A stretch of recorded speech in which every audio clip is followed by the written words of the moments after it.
সবাইকে মহারাজ ডেকেছে, সবাইকে তার রাজ্যে যাও, কিন্তু এখানে মানুষের কোনো গন্ধ কোথা থেকে আসতেছে? চলো সবাই গিয়ে দেখি। আরে এত সত্যি আমাদের রাজ্যে মানুষ এসেছে, নিশ্চয় মহারাজে কোনো ক্ষতি করবে। কেউ একজন মহারাজকে খবর দাও। মহারাজ, আপনার সর্বনাশ হয়ে গেছে, আপনার রাজ্য একজন মানুষ প্রবেশ করেছে, আপনার ক্ষতি হতে পারে। কি? আমার রাজ্যে মানুষ এসেছে?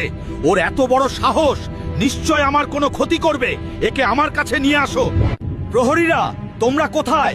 মহারাজের করা নির্দেশ, এই মানুষটাকে শিকল দিয়ে বেঁধে মহারাজের কাছে নিয়ে চলো, তাড়াতাড়ি। তোমরা আমাকে ছেড়ে দাও, আমি তোমাদের সবাইকে শেষ করে দিব। আরে মানুষ, তুমি আমার রাজ্যতে কেন এসেছো?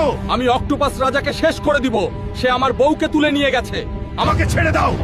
ওই অক্টোপাস রাজাকে আমি রাজা মানি, তুমি তার আর কিছু করতে পারবে না। সেনাপতি, একে জেলখানায় আবদ্ধ করো, নিয়ে যাও।